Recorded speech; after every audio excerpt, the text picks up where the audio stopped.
le bateau va faire naufrage. On va périr, mon Dieu, mon roi. Mais ils ont oublié une chose. Ils avaient oublié une chose que le Seigneur avait dit, passons à l'autre bord. Donc quand on dit passons à l'autre bord, c'est ce qui fait Jésus-Christ devait laisser quelque chose derrière pour aller avancer. L'autre bord, nous avons connu, nous avons déjà fait ce qu'on pouvait faire. L'autre bord, il y a des autres qui ont prêché. L'autre bord, il y a d'autres qui ont fait ce qui ne plaisait pas à Dieu. L'autre bord, il y a d'autres qui ont commis le péché, l'iniquité. Et Dieu a dit, laisse ça derrière. Maintenant, allons à l'autre bord. Alléluia. Il était concentré. Il avait une de ces paix qui a fait que notre Seigneur se reposa profondément. Amen. Et ce qui était étonnant, les disciples ont remarqué quelque chose. Le vent, la tempête. Et bien aimé, Jésus-Christ est dans sa vie, dans ce monde. Il faut savoir, lorsqu'il y a le roi qui passe. Amen, amen. Amen. Quand il y a le roi qui passe, il y a des cortèges. Et nous avons vécu le moment de règne d'autres présidents au Congo. Il y avait même des orchestres, il y a la population qui acclame. Surtout si on aime ces personnes-là, qui acclament. Mais la nature aussi avait trouvé quelque chose que Dieu, c'est Dieu qui passe. Quelqu'un qui passe. Alléluia. Et la nature était dans la joie. La tempête était dans la joie. Peut-être Jésus-Christ communiquait avec la tempête, la nature. Et les autres croyaient peut-être que cette tempête-là allait détruire. Bien-aimé mon Jésus-Christ, je viens dire à quelqu'un aujourd'hui, dans la tempête, dans ce tourment-là, peut-être ce tourment-là fait son travail, parce qu'il a vu quelqu'un, il a vu un grand, il a vu Dieu, il a vu quelqu'un qui l'a créé, et il dit, parce que Jésus a dit, si vous m'adorez pas, si vous ne levez pas mon nom, même les pierres Alléluia. vont élever, vont louer. Amen. Alléluia. Amen. Amen. Alléluia. Mais la nature humaine n'avait pas compris. Parce que dans la nature humaine, ils étaient restés toujours dans l'autre bord. Alléluia. Ils n'avaient pas compris. Aujourd'hui, je viens te dire, mon frère, ma soeur, est-ce que tu as laissé l'autre bord? Tu as pris la barque avec Christ? Et en prenant en prenant aussi la barque avec lui, quelle attitude que tu as? Reconnais-tu la personne qui est dans ta barque? Reconnais-tu vraiment? Qu'est-ce qui a fait qu'ils ne reconnaissent pas, qu'ils ne comprennent pas le langage du tempête avec Christ, le langage du vent avec Christ, l'eau avec Christ? C'était la peur premièrement. Parce que la peur nous fait douter de l'intérêt que Dieu nous porte. Alléluia. Dieu ne Alléluia. cherche pas votre destruction. Dieu ne cherche pas votre perte. Amen. Dieu est amour. Alléluia. Et cet amour-là, il arrose comme la pluie. Amen. Amen. Alléluia. Il va falloir que tu te retrouves dans l'endroit qui est là, cette pluie-là. Amen.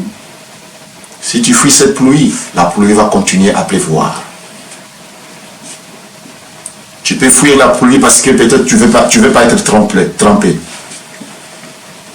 Peut-être parce que tu as la grippe. Peut-être parce que tu t'es bien habillé. Or, Alors laisse la pluie faire son travail. Amen. Dieu, Amen. quand il arrose sa bénédiction, il arrose comme la pluie. Mais qu'est-ce qui fait que tu n'arrives pas à comprendre? Je répète encore, c'est la peur. Alléluia. Les disciples demandent à Jésus, Marc 4, 38, que la prophétesse vient de lire. Je prends le dernier strophe. Maître, ne t'inquiète pas, je sais que nous périssons. Nous périssons. C'est la peur. Alléluia. Et la peur, à la place qu'il fasse appel à Christ, ils n'ont pas fait appel ni à son pouvoir. Ils n'ont pas fait à Christ ni à son pouvoir. Tout simplement, pour eux, c'était quoi? Ne t'inquiète-tu pas. C'était quelque chose comme on les pinçait un peu. Ah mais maître, toi tu fais beaucoup de miracles, mais tu ne vas pas. Ils n'avaient pas compris. Ils n'ont pas fait appel. Ils ne font pas appel. Ils ne font appel ni à son pouvoir. Peux-tu calmer la tempête? Ni à son savoir. Connais-tu les tempêtes? Est-ce que Dieu te connaît? Il ne savait pas ce qui s'est passé. Alléluia. Ni à son savoir-faire. Dans son savoir-faire. Parce que lui, il avait tout. Il savait, il maniait, il savait tout faire.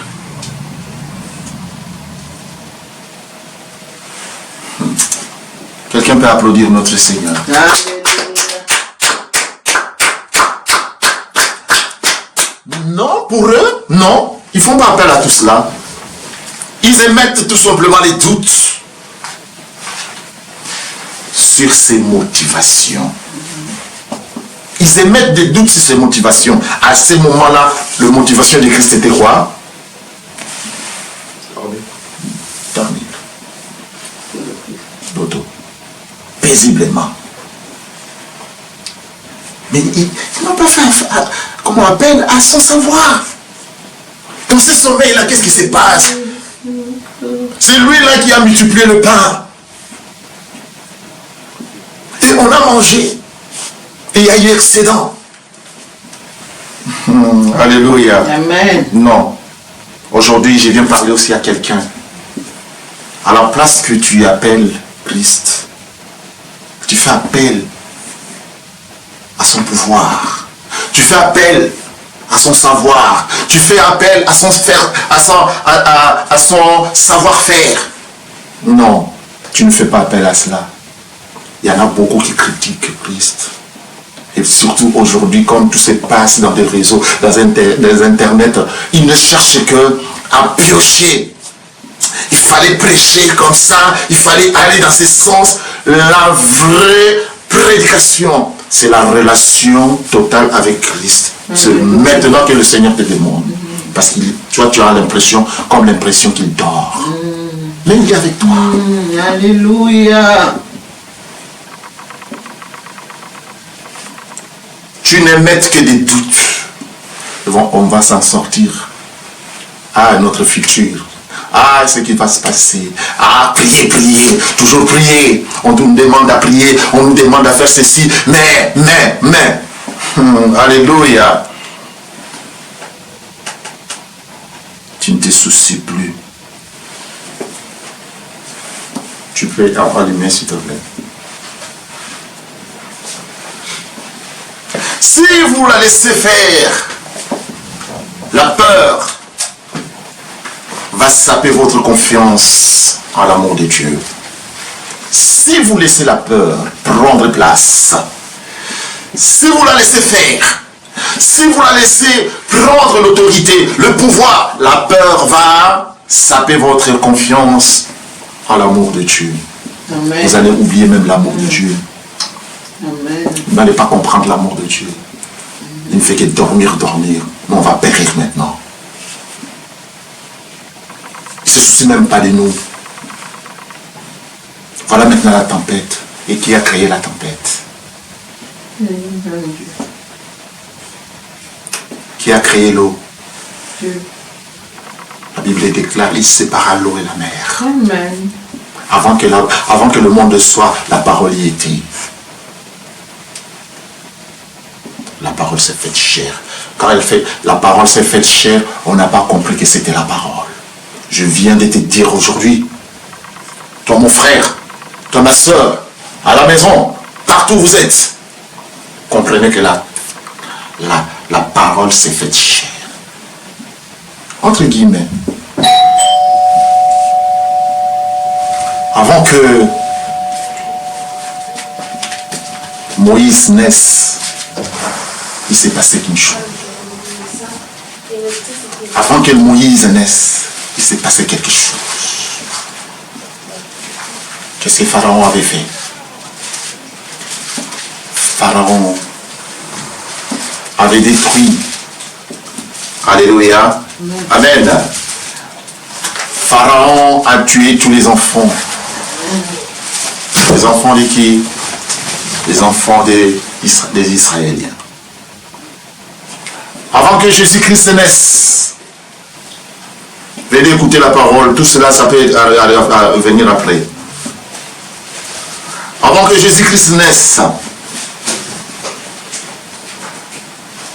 Hérode a exterminé tous les garçons.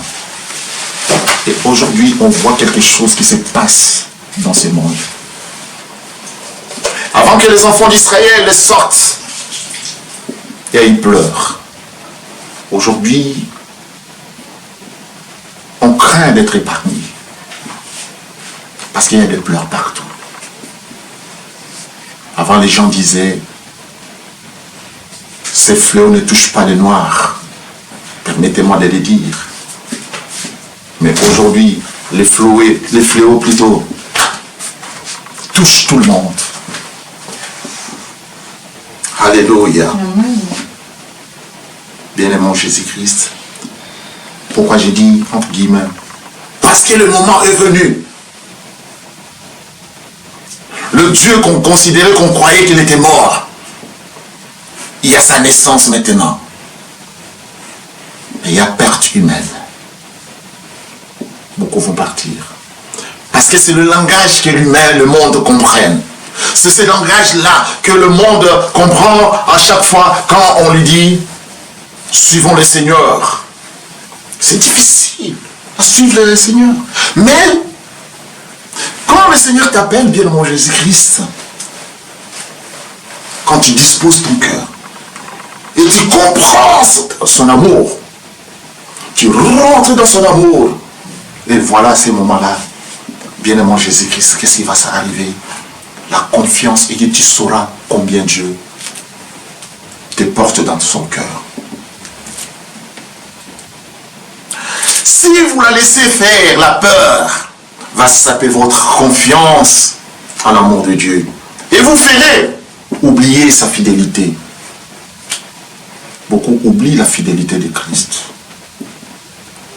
Tout ce qu'il a dit, tout ce qu'il dit pour vous, beaucoup les oublient. C'est pourquoi, deuxièmement, la peur nous amène à rechercher le contrôle.